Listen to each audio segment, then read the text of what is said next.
we're going to shift just for a bit now for this very last session for today, and then we'll kind of give you a preview of what's coming up tomorrow. But we're going to talk a little bit more in depth about Russia. I'd like to welcome Paul Kolbe and Dan Hoffman for this conversation. And then Nick, please feel free to either stay on or pop in at any time. I know you've been working hard for the last 2 hours, so if you need a break, please take one.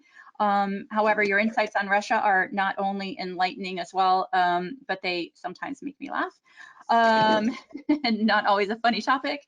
But thank you, and we'll welcome you back, Nick, toward the end of this segment.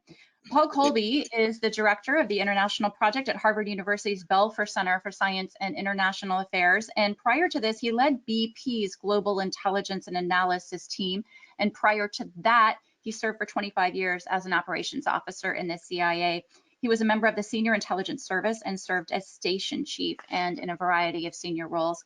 Dan Hoffman is a former chief of station with the CIA as well. His combined 30 years of distinguished government service included high-level positions not only within the CIA, but also with the U.S. military, the Department of State, and the U.S. Department of Commerce. His assignments included tours of duty in the former Soviet Union, in Europe, and in war zones in the Middle East and in South Asia. You also, if you're here in the U.S. or you tune in overseas, he is also a Fox News contributor.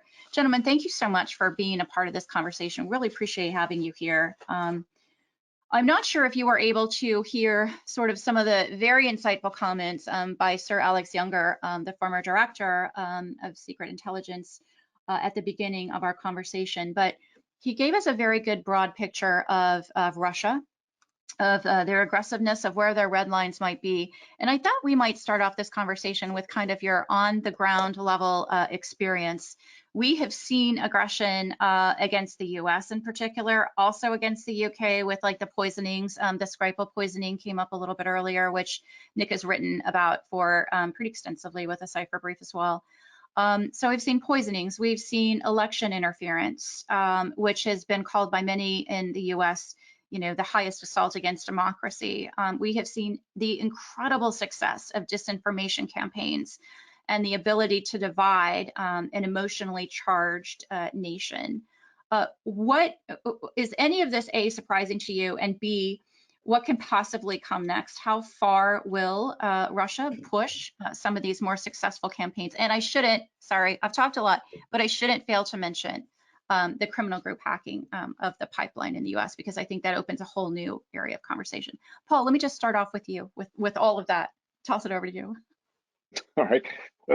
First, Suzanne, thanks for having me here. Nick, it's great to see you. And Dan, always good to see my old friend and colleague. Look, I'll start off just with some myth busting. And I think we quickly fall into an old paradigm of we're fighting a new Cold War with Russia. You know, we're back in the conflict with the Soviet Union, but for a bunch of reasons, we're not. We're not in a new Cold War. It's not an ideological struggle. Russia really doesn't have an ideology other than sort of self-preservation right now. It's not an economic struggle. You know, Russia poses no economic challenge in terms of fundamental systems. It's not just about Putin. Lots of commentary is that, well, in the post-Putin era, you know, we may have something different. But Putin, while he's driving many things, he just represents, I think, tip of an iceberg, which is largely in line with his policies and worldview.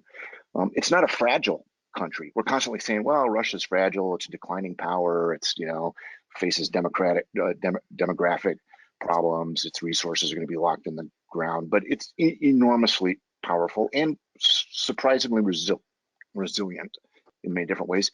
And it's not. And Putin's not a tactician. You know, he's always says, "Oh, Putin's just a clever tactician that plays the weak hand well." No, he's actually, you know, proved to be a much better strategist than just about everyone in U.S. government and every administration. He sustained it over 20 years, 5 different administrations, and has remained remarkably consistent in his goals: restore Russian power, degrade a unipolar world as they saw it, i.e., degrade U.S. power, drive wedges between allies to maximize their own power, and form alliances of convenience, and support old friends and old friends. So I think that means there's a very different set of requirements that the intelligence community and the national security community needs to address that are very different from those that we addressed during the Cold War. And I can talk about those, but I'll stop there for now. I'd love to follow up on those, but let's bring Dan into the conversation. Dan, what do you think about this? You've studied Russia for a big chunk of your career. Yeah, so I'll make a couple of introductory comments as well. First of all, Russia's a revisionist power. They are trying to reshape what we like to call, the international rules-based order, consistent with their authoritarian model. And that's just to guarantee their regime security, what drives them into a probably decades-long partnership with China. They have a lot of conflict with China in Central Eurasia and the Arctic and other places, but for now, they see value in countering the United States. One word about the colonial pipeline. That is a key intelligence requirement, and there's a spectrum there of the Russians knowing about the existence of the dark side hacking group, all the way to Russian intelligence actually ordered this to take place. And intelligence analysts at CIA and throughout the IC, I'm sure, are being asked, okay, what's your level of confidence on that spectrum for any one of those possible scenarios that maybe the Kremlin was aware of the attack but didn't authorize it? There's a lot of intelligence, I think, that we need to collect, and I almost liken it to the Al-Qaeda homesteading in ungoverned space in Afghanistan before 9/11. If you listen to an international lawyer, they'll tell you that if dark side is enjoying the ungoverned space of Russia, so to speak, then Russia is going to be held accountable for allowing them to operate from their territory. So this is a big issue for the United States, and it hit our critical infrastructure. In terms of policy, I would just suggest that we might be looking at Russia as kind of a Venn diagram where there's some little bit of shaded space. We've already seen the extension of the New START agreement, so arms control is one area we can work on together. I think the Biden administration would like to work on climate change and maybe counterterrorism. And General Petraeus mentioned Afghanistan. The opium trade flows to Russia. That's a major problem for them. Even though they were providing material support to the Taliban, there might be some places we could work on together.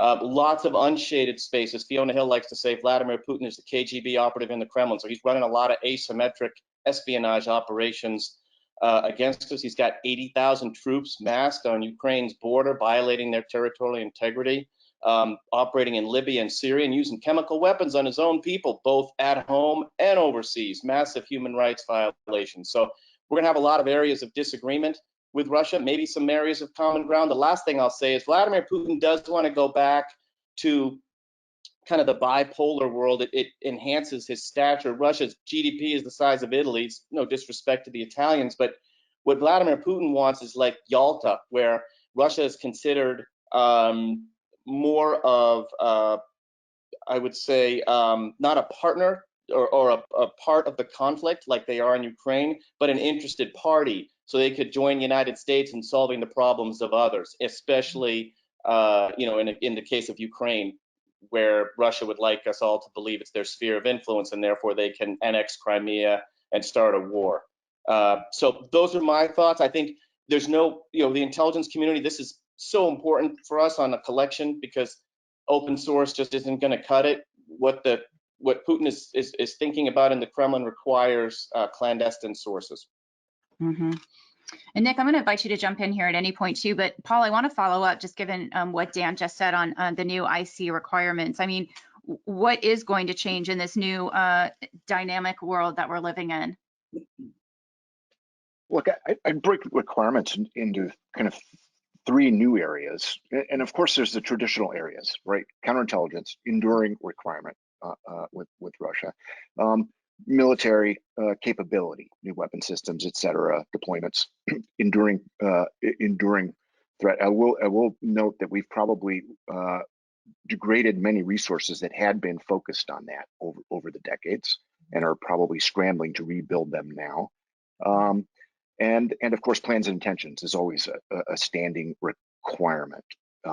And as Dan says, we require quite particular resources.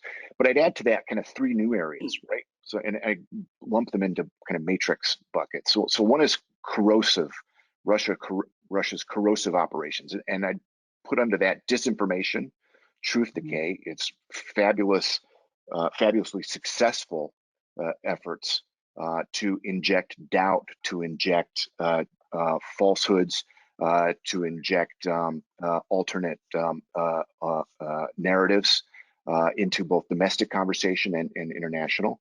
And then I'd add to that cyber operations. Dan correctly placed that right at the top. And the ability to have both direct impact, i.e. solar winds type, direct state-sponsored, attack on both traditional and non-traditional targets, government and private sector, and then indirect operations like we saw with the Colonial Pipeline. It could go back to to an order from the Kremlin, but I suspect that this is an entrepreneurial operation that is facilitated and enabled by a regime that is perfectly happy to have these folks sitting there, and probably folks in FSB or SVR or GRU taking a cut of the proceeds. I suspect there's a finder's fee for feeding them, particular information targets, but also, adds plausible deniability in that. There's a second bucket of threat matrices that I'd call kind of the disruptive targets. So it's the frozen conflicts, the ability to dial up and dial down pressure and tension as the Kremlin sees fit. And that's combined with kind of their expeditionary operations, Syria, Libya, Central African Republic, Mozambique now, and other areas where you see them using unconventional capabilities in a quite facile way to establish, either to support old friends and to remain consistent in that, note to US, not remaining consistent to old friends, and to exploit new opportunities and new vacuums, as we've seen in North Africa. And then the final bucket I put is the values bucket, where Putin is quite explicitly portraying Russia as a defender of Orthodox Christendom, of traditional values, all of which supports autocracy, manifests in intolerance, and manifests in repression, which cut directly counter to the Western liberal democracy's values, and moreover using the West's own tools, social media, open societies, against them. And I think this will require a whole different, collection and analysis paradigm. I was going to say the U.S. is not the only victim of these types of operations, and we haven't in the U.S. seen the types of assassination efforts or poisonings and things like that the U.K. has experienced. However, with the election meddling, as we mentioned, and the disinformation that you talked about, there's certainly been an increase to the point that's pretty alarming for a lot of the folks who follow this stuff frequently. Dan, where are the red lines? And let's also remember to keep this conversation focused on the idea of how can alliances better serve to stand up for and to, I think one of you has said in the past, you have to punch back once in a while, and you have to be ready to punch back in a way that's going to inflict enough harm that it becomes a deterrent. It can't just be kicking out some diplomats after an event has occurred. There has to be a more robust response. How do alliances fit into that as well? Dan, that's a lot. I ask big questions. Those are good. So first, I would just say that, if there's one thing I learned at CIA, and I learned it a lot too from Paul, who was one of my mentors, is, empathy matters. Seeing the world through Vladimir Putin's eyes is what matters. And so when we think about our red lines, we've got to be thinking about their red lines. And I actually, I would suggest for consideration, actually, I think Vladimir Putin is at his weakest right now. He's dealing with a horrifically bad response to the coronavirus pandemic, the reduced demand for hydrocarbons on which Russia's economy relies, a populist uprising, albeit it's failed for now in Belarus. And then he's got protests all across the country, which Russia is snuffing out by denying people their basic freedoms. And Navalny, to pick up a point that Paul mentioned, is actually using social media against Putin. It's so ironic in a sweet way, I think, for all of us who have seen Vladimir Putin exploit our wide open cyberspace, our social web networking and media sites against us, to see Navalny doing the same thing, setting up those protests using apps and then videos on YouTube of Vladimir Putin's palatial estate on the Black Sea. All those things kind of stung Putin. And what he needs to do is to demonstrate that he's still the most ruthless guy on the block, because he learned his lesson from the KGB's failed coup against Gorbachev. The understanding 30 years ago was that Gorbachev just couldn't keep the Soviet Union together, and the KGB didn't like that. So if Vladimir Putin can't do it, somebody's going to stab him in the back or the face. And that's why I think he targeted Boris Nemtsov. It's why he targeted Navalny. They're not existential threats to Russia, but Putin needs to demonstrate that he's still in charge and still capable of being ruthless with his enemies. And so the red lines kind of change, they're dynamic, and the way out, the off-ramp changes. Vladimir Putin wants to look like he's still in charge. That's why he wants a summit. That's why that summit that he's hoping to get from President Biden matters so much, and we should exact a price from him for doing it. That means maybe removing more than just 20,000 of the Russian troops on the border of Ukraine, maybe a little bit more than that. And having those diplomatic discussions is important, but we need to kind of see the world through Putin's eyes. So I'll stop there, maybe let Paul answer the hard questions. No, I really agree with Dan that, you know, that the piece of looking through Russia's eyes, it's absolutely critical, and I think the U.S. does a pretty poor job of it, because all of the things that we've talked about in terms of red lines, they come down to history, identity, preservation of power, and respect, and those are all I think areas of red lines for Putin and Russia.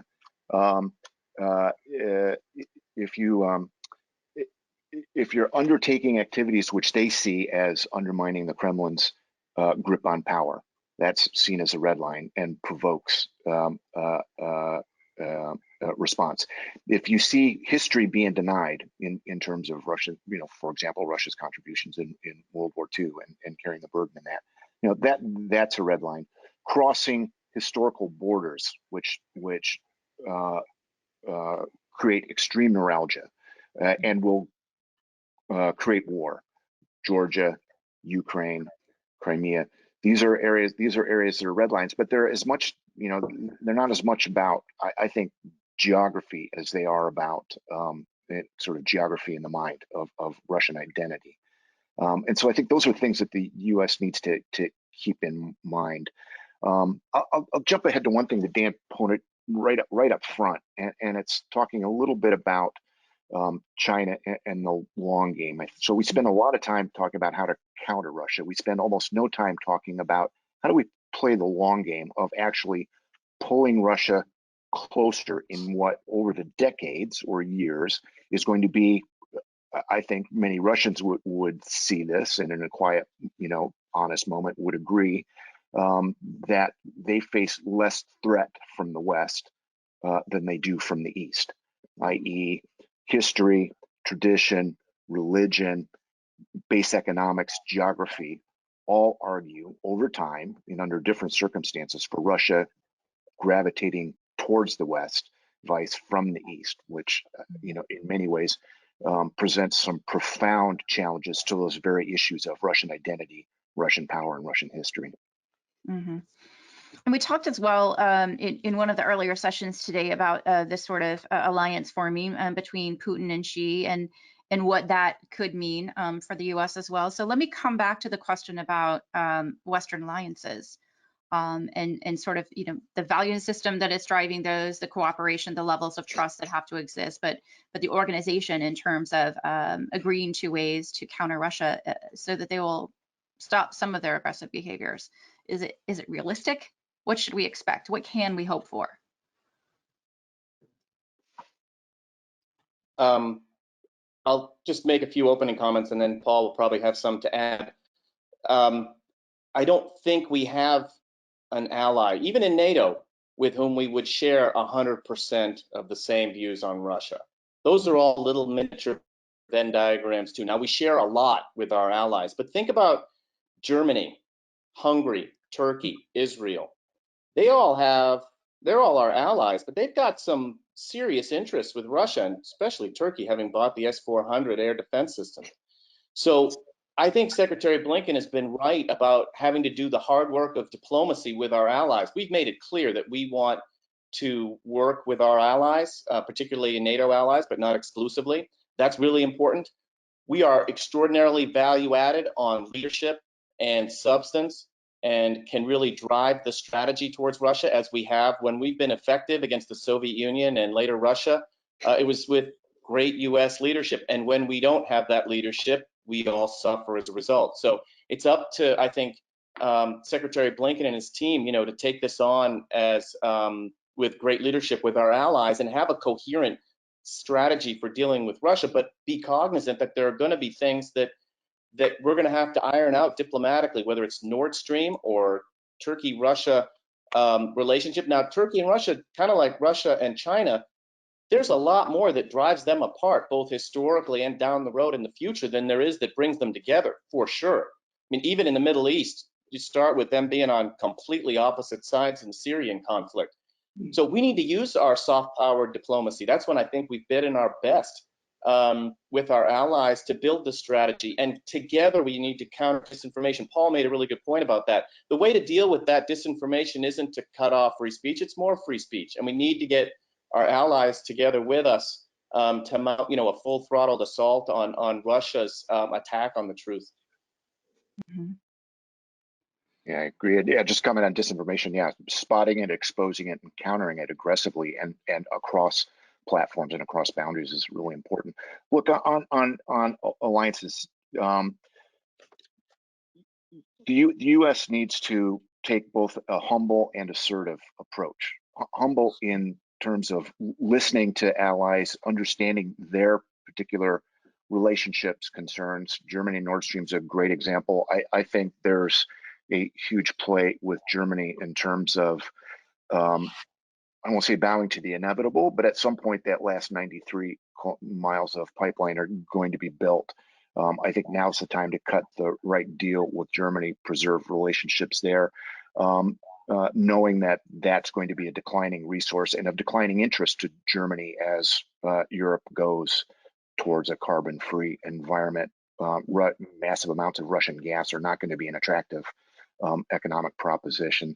So I think now is a really good time to play a bit more of a subtle game on that without handing Russia victory. I think that we need to lead with some radical sharing, i.e. pulling folks in close, being very clear about what we see as a concern, sharing, certainly not, I won't be naive and say all of our information, but there's a hell of a lot that can be shared, used, that is much better when laid out both in bilateral and particularly multilateral formats that will help keep Russia from driving wedges. The value of those alliances is, I think, reflected in just how much effort Russia has put over the decades in driving wedges between them. I think we need to counter that very aggressively, and I think the intelligence community has a huge role to play in that. Mm-hmm. And interestingly enough, we are going to be hearing tomorrow from former Director of National Intelligence Jim Clapper on the very issue of sort of protecting future elections and truth from Russian interference. But Dan, I think you mentioned earlier, or Paul, maybe it was you. I'm getting older. You can't blame me. The use of social media by Alexei Navalny to sort of successfully achieve some of his goals. Is this something as well that the U.S. and its allies need to become a little bit more adept at using social media for their own means as well to dispel some of the disinformation that's being put out there? And I know there are, parts of the State Department that are very focused on doing things like this, but is that something that needs to broaden out? We heard Sir Alexander talk earlier about a technological NATO that is kind of needed, and he meant that obviously on a much broader scale, but it seems to me that disinformation is a target at which something like that could be quite effective. What do you think about that? So I'll start with a couple of points about that, but I actually think we have the one great advantage, which is our free press. And in spite of what some of our politicians have said, the world actually does look at our free press and revere the fact that they get it right most of the time. They are sharing the actual accounting of events. So I think that's the first thing. And rather than the U.S. government take that on, I actually think we've got to empower the free press. And that might mean that the U.S. government needs to share more information, more of the details of what's happening, but let the press report it. Let our press do their job. I think that's really important. The other thing, we haven't talked a lot about this, Russia has become fodder for Democrats and Republicans to trade attacks on each other. And that the politics we'd be greatly helped if politics would kind of stop at the water's edge, and if our elected representatives would spend a little more time on trying to solve the problems instead of making more of them. Because the more that Democrats and Republicans divide themselves on Russia, the easier it is for Russia to divide us as a nation.